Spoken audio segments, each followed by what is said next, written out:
Hello, good evening mga kamatiks. Medyo matagal tayo hindi nakagawa ng video kasi yon nagkaroon tayo ng problema noong nakaraang linggo. Binigyan tayo ng medyo mabigat na pagsubok ni God pero kinakaya. Tuloy-tuloy lang kasi thankful pa rin tayo kasi di tayo pinapabayaan ni God. Ano po? So ngayon, gumawa ako ng video kasi may gusto ko ibahagi base sa experience ko noong nakaraang linggo. Ano po? So, yun baka na lang makatulong. Okay? Kasi ang ito po ay about sa NC2. Ano? Okay? Kasi bago kasi po ako magturo, nag-training muna ako sa TESDA. Naghanap ako noon ng TESDA Center, then nakapunta po ako sa Bluefield na isa sa mga TESDA accredited hanggang ngayon. So, doon sakto merong scholarship para sa electrical installation and maintenance in situ. So, nag-training po tayo doon, dahil sa magaling yung aking trainer, si Sir GL, yun naipasa natin yung assessment. Yun yung pinaka-importante sa lahat na dapat ma-assess ka. Kasi kapag hindi ka na-assess, hindi ka magkakaroon ng national certificate. Kasi kapag naipasa mo yung assessment, isa lang ibig sabihin nun, magkakaroon ka ng national certificate at pwede ka ng marami ng job opportunity naghihintay sa iyo. Okay? So yun. So bakit ko naikwento? Kasi nga related yun yung NC kung bakit ko nasabing thankful pa rin ako sa kabila ng mga pinagdadaanan ko nung nakaraang linggo. Hindi lang halata. Pero meron na pinagdadaanan. Okay? So yun. Kasi yung NC ko nagagamit ko, Actually, nung nakaraang linggo, nagkaroon ako ng maliit na kontrata lang. Maliit lang. Sa relatives ko lang naman din. Pero pangatlo na siya. Actually, pangatlo. Natutuwa lang ako kasi dahil doon sa sinubukan ko lang na mag-training para magkaroon ng NC, ngayon, pinagkakakitaan ko na siya. Bukod sa isa akong guro, meron pa akong ibang skill na pwede kong pagkuhaan ng maging source of income ko.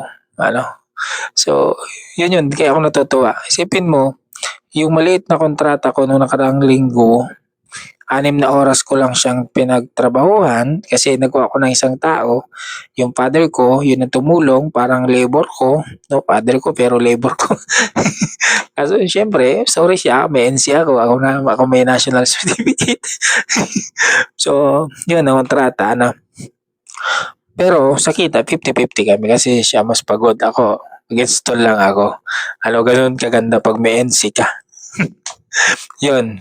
So, siya nag-layout. Po. So, ako, nung okay na niya na lahat, na-prepare niya, nag-install na ako. 6 na oras ko siyang pinagtrabahuhan. May 2 oras, then half day. So, 6 hours. Kumita kami ng 4,200. Lahat, 6 na valve, 6 na outlet, then isang nagpalit ng breaker. Po. So, discounted pa yan kasi nga relatives ko. Syempre, syempre nag-i-enjoy din kasi ako.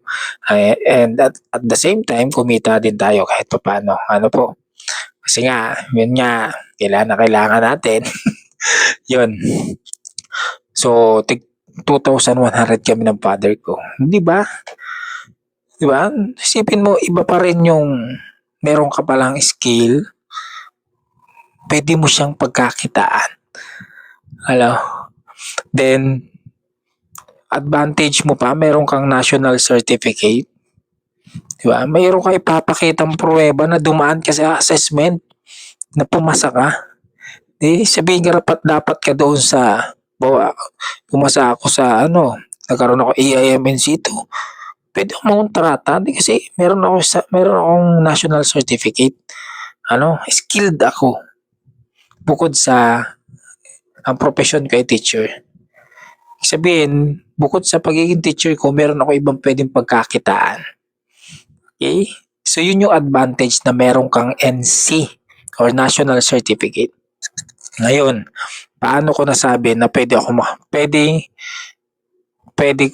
makatulong sa pagdedesisyon nung mag-incoming grade 11. Doon sa mga gustong magkuha or mapiliin na track ang TVL, ito yung advice ko sa inyo, ha. Dapat kapag ang pinili mong track ay TVL, dapat gagraduate ka ng grade 12. Bago ka mag-graduate ng grade 12 pala, ma-assess ka para magkaroon ka ng NC2. Okay? Kasi yung advantage ninyo kapag mga TVL student kayo, na dapat bukod sa diploma na marireceive nyo pag graduate nyo ng senior high, meron din kayong national certificate. Yung diploma, yun yung oportunidad ninyo, tama ba? Opportunity para makapag-college. Yung NC nyo naman, yun ay para sa mga job opportunity. Ibig sabihin, katulad ng nangyari sa akin, yung mga hindi ko inaasahan na pwedeng dumating sa buhay ko, yung mga ganong problema, meron akong backup.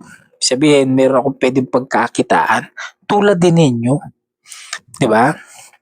Pag meron kayong NC, pag graduate nyo ng senior high school, pwede nyo siyang gamitin sideline para pag kumita kayo, meron kayong pang suporta sa pag-aaral. Meron kayong pwede kayong makatulong sa parents ninyo. 'Di ba? Pwede nyo kasing pagsabayin yun eh. Habang nag-aaral ka, nagsa-sideline ka. Center.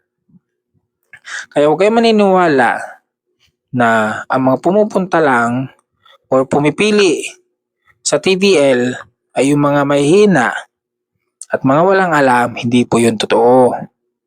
Kasi at the end of the day, kagraduate sila na meron sila ng isang bagay na wala kayo.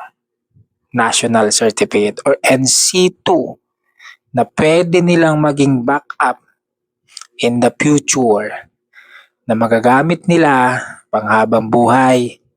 Tama? Yun yung nangyari sa akin. Di ba? Teacher na ako pero nagamit ko pa siya. Dagdag source, additional source of income ko. Di ba? Kasi yun nga, may mga di ako naasahan na pagdadaanan ko pala yun. Pero nakakatulong. Yun lang, po. Kaya, pag-isipan yung maigi yung mga pipiliin yung strand sa senior high school. Na dapat mapakinabangan nyo ng hindi pangmadalian. Dapat pang habang buhay. Okay? Kasi yun, base yan sa experience ko. Okay?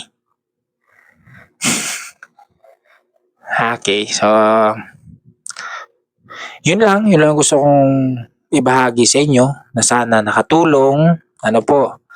And pag-isipan natin maigi ang pagpili ng strand sa senior high school para naman hindi mabaliwala yung pagkuha mo ng senior high school. Kasi meron kang isang bagay na pwede mong pakinabangan in the future. Sa ngayon, base sa experience ko, dapat skilled ka. Yan yung isang bagay na magbibigay sa iyo ng advantage pagdating ng panahon. Yung skilled ka. Okay? Yun lang. And thank you sa pakikinig. Sana nakatulong. Okay? Sana na-motivate ka. Sana may natutunan ka. Okay?